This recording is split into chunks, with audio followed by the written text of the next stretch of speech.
Good morning, dear students. How are you all?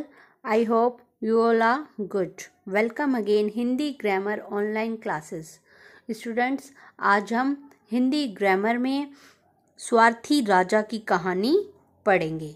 Okay, तो सभी बच्चे ध्यान से देखेंगे. हम पढ़ना स्टार्ट करते हैं. स्वार्थी राजा की कहानी.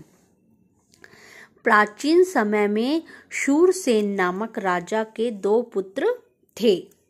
उनका स्वभाव एक दूसरे के विपरीत था. मतलब विपरीत क्या होता है? अपोजिट. जैसे एक का अच्छा तो एक का बुरा, एक दूसरे के विपरीत था. राजा इस बात को लेकर चिंतित रहते थे कि दोनों भाई उसकी मृत्यु के बाद आपस में लड़ाई झगड़ा करेंगे. अतः उसने अपनी संपत्ति दोनों पुत्रों में बांट देने का फैसला किया. इसको ऊ करो, ये रॉन्ग लिखा हुआ है. उसने अपनी संपत्ति दोनों पुत्रों को बांट देने का फैसला किया. किसने? राजा ने, शूरसेन नामक राजा ने. कुछ समय बाद राजा की मृत्यु हो गई. मतलब वह राजा मर गया. दोनों पुत्र अपने अपने राज्य पर शासन चलाने लगे. बड़ा पुत्र न्यायप्रिय, दयालु और सदा जनता की भलाई चाहने वाला था. कैसा था? बहुत अच्छा था उसका बड़ा पुत्र, जो हमेशा जनता की, लोगों की भलाई करता था, सेवा करता था. उसके राज्य में सुख शांति थी. किसानों और व्यापारियों के प्रति उसकी नीतियां बहुत उदार थी. मतलब दयालु थी. वह अपनी प्रजा का पूरा ध्यान रखकर शासन चला रहा था.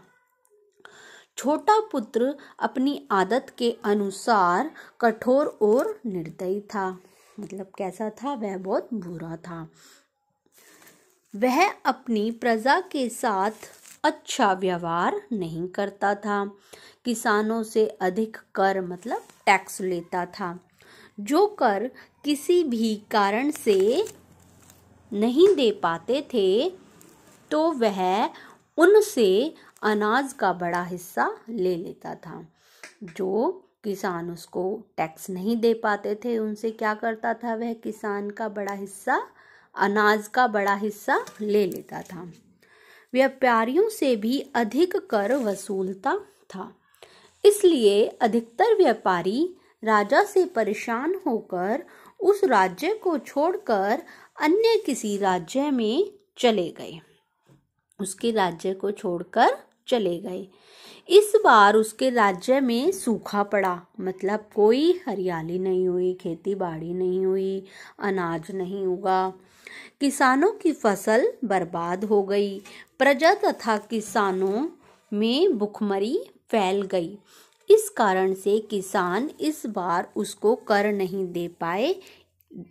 इसलिए उसने सभी को देश से निकाल दिया. उसको किसी ने कर नहीं दिया तो उसने अपने देश से उसको, उन सभी को निकाल दिया. यह बात पड़ोसी राज्य तक पहुंच गई. एक पड़ोसी देश के राजा, जो उसका दुश्मन था, उसने उस पर आक्रमण कर दिया. मतलब उससे युद्ध कर दिया उस पर. इस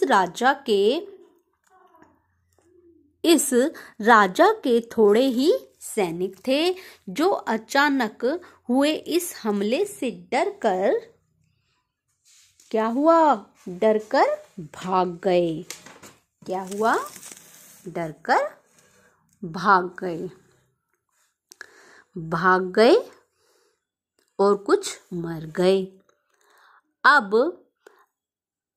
वह राजा अकेला पड़ गया. वह उनका सामना कैसे कर सकता था?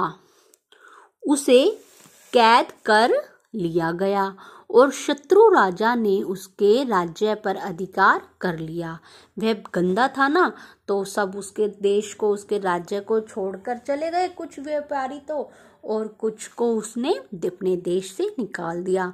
जब उसके दुश्मन को पता चला तो उसने उस पर आक्रमण कर दिया, युद्ध कर दिया और उसे जीतकर उसके देश पर, राज्य पर अधिकार कर लिया। यह समाचार जब उसके बड़े भाई को पता चला तो अपने छोटे भाई को छुड़ाने के लिए उसने सेना को तैयार किया गया और अपनी पूरी शक्ति से उस राज्य पर हमला कर दिया। अतः राजा इस अचानक हुए हमले को झेल न पाया। कौन सा राजा झेल न पाया? जिसने आक्रमण करके उसके छोटे भाई के राज्य पर अधिकार कर लिया था, वह राजा झेल न पाया और उन्होंने अपने हथियार डाल दिए, मतलब हार मान ली। राजा ने अपने छोटे भाई को कैद से मुक्त कराया। छोटे भाई को अपने किए पर बहुत पछतावा हुआ। फिर उसको क्या हुआ? अपनी गलती का एहसास हुआ कि उसे लगा कि मैंने गलती की है, तथा उसने अपने बड़े भाई के साथ अच्छा इंसान बनकर रहने का वादा किया। जब उसे गलती का एहसास हुआ तो उसने अपने बड़े भाई को प्रॉमिस किया कि मैं अच्छा इंसान बनकर रहूँगा, अपनी प्रजा की देखभाल करूँगा, उनका ध्यान रखूँगा, सबके साथ दयालुता का भाव रखूँगा।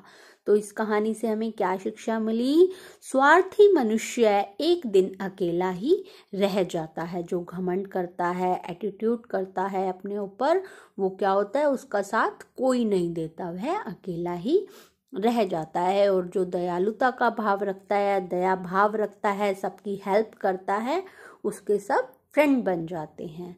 ओके, सबको यह स्टोरी समझ में आई? आप इस स्टोरी को अपनी नोटबुक में नीट एंड क्लीन वॉक करेंगे एंड 2 टाइम्स रीडिंग करेंगे। ओके स्टूडेंट, मिलते हैं नेक्स्ट वीडियो में। Bye bye all of you.